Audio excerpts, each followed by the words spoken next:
It's indeed an honour to be able to interview you in this forum, the Institute of Cultural Diplomacy. Ireland first question, has quite a large global presence for being such a small country, looking at like St. Patrick's Day celebrated around the world and such.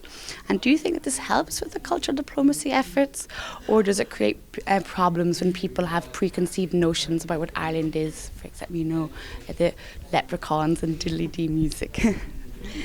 Thank you. It's indeed a great honour and pleasure for me to be here also today. No, I don't think so is the answer. I think the cultural diplomacy is much enhanced by our diaspora around the world. Ireland certainly punches way above its weight in that sense because unfortunately, so many of our Irish have immigrated to the four corners of the world, and we're quite well known for our ability for our education, our ability to work, and so much more. I think the day of the leprechaun and the diddly-idly music is somewhat a traditional aspect, but I don't think it's one that influence. I think St. Patrick's Day is a fantastic event. I mean, there's so many countries who would love to have their countries celebrated, their national saint or their national day celebrated in so many different ways around the world. I mean, it's one of the largest days in New York.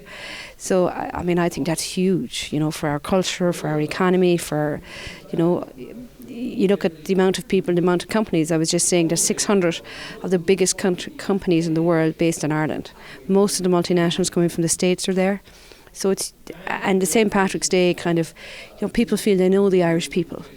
It gives them a bit of understanding. Obviously we're the only English-speaking country in Europe. That also helps. But I think it's a really positive thing, and I think there's a lot of countries that would envy us of St. Patrick's Day. Thank you. And now, unfortunately, as we've seen recently in the news, that rioting has once more erupted throughout Northern Ireland, especially in Belfast. And do you think cultural diplomacy can be used to tackle these issues, or is there harder, more mainline force needed? And looking at the relationship and peace process between Northern Ireland and the Republic, do you think cultural diplomacy plays a role there as well? And bringing the two countries together and fostering the mutual understanding. How can we use cultural diplomacy more efficiently there? I think cultural diplomacy has a huge part to play. We're obviously in a transition period after the peace process. Unfortunately, from time to time, we do see the odd riot again in Northern Ireland. But it certainly has moved on like 1,000 times from where it was, and it's fantastic. I visited Belfast this year to see the Titanic experience, and it was just amazing. There's lots going on between the North and South. You've got Intertrade Ireland, there's dancing competitions, there's lots of cultural, going on between Dublin and Belfast and so on. And I think now that there's peace, there's more people willing to visit the North, which will give us greater understanding. But as I said, we're in transition. It's still relatively new. So I would imagine in the decades ahead, we will see lots of difference in that regard, And now, Ireland has organised the Gathering for 2013. I know you mentioned that earlier as well. And how do you think a country's diaspora, how important is the diaspora for cultural diplomacy? The Gathering is a government strategy, which is being organised and is organised as a website set up already, and every community has been invited to hold a festival or competition and invite the people who have left their native land back to Ireland or back to the location they were from, or just come and visit. Even if you have no Irish blood in you, just come and visit and see the culture that we have from the different types of culture, whether it's song, dance, music, whatever. I'm really looking forward to it in the year. I think it's going to be a really good success. I can only imagine that St. Patrick's Day in Ireland next year will be pretty special. So, the interest in this is phenomenal. Again, I was out in Australia during the summer, and then some of the Australian parliamentarians were back visiting Dublin, and they were all talking about the Gathering, and, we're trying to, in the constituency that I live in Charleville, we're trying to set up the Bishop Mannix summer school for next year. Bishop Mannix was a famous bishop who left Charleville when he was quite young and went to Melbourne and did wonderful work in Melbourne. So much so that they have a statue to him in the famous cathedral in Melbourne, St. Patrick's Cathedral, which is quite an honour.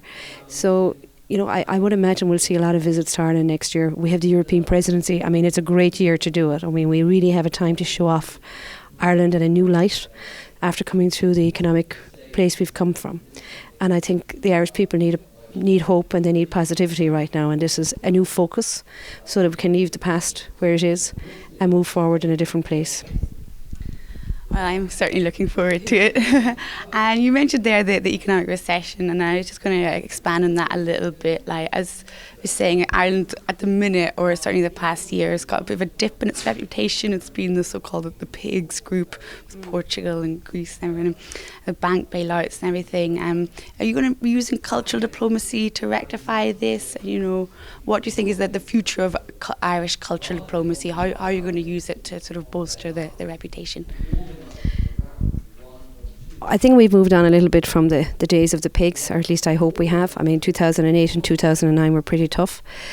The economy certainly is on the way back. You can see that in the growth, little bit of growth that we had last year, but at least we're growing, and it has to start somewhere. You know, we have huge international foreign direct investment into Ireland, the largest since 2002, in 2011 and in 2012. We're looking forward next year to increasing our growth. There's been a huge focus. We've just put through the budget last week, or was just announced, which was there was a huge focus on the SME sector and lots of incentives for people to set up business. So we're certainly from an economic point of view, I think we're moving forward. Culture is really important to Ireland from that point of view, because as we bring our international companies to Ireland and they set up, you know, they need to have more than just work. So, you know, be able to go to the theatres and put on shows and have concerts and all of that, you know, is really, really important. And the government is continuing to invest in that and will continue to invest in that, because art sales around the world, river dance, all of this is really, like, it's the first taste that people see of Ireland. So I can safely say that even though we are through challenging times, the spending in that area won't change. Obviously, we'd like to put more into it, but right now that's not possible. But we certainly see it as a huge part of the Irish economic recovery.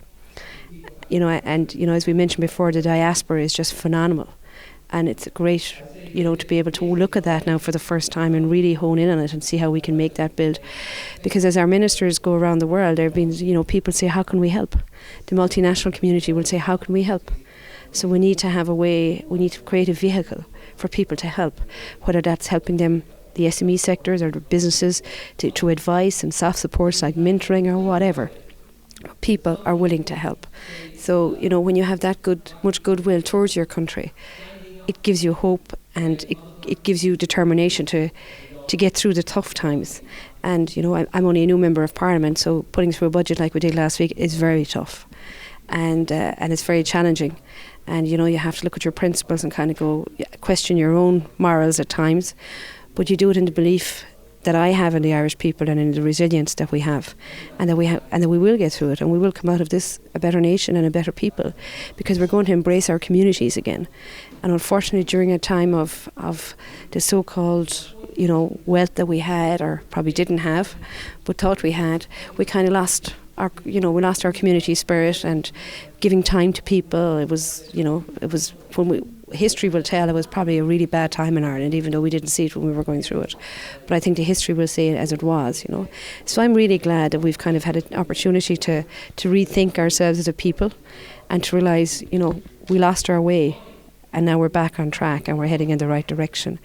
And it's fantastic, again, to mention the gathering, to see communities working together and seeing what can be achieved. You know, and from little seeds, big things grow, you know, so it's important from that point of view. Okay.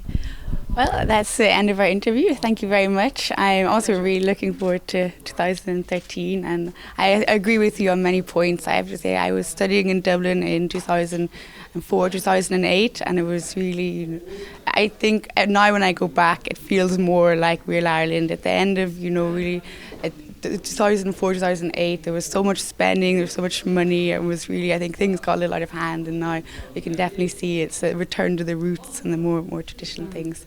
But yeah, thank you very much for your time, and I hope you enjoy the rest of your time in Berlin. Thank you very much. Thank you.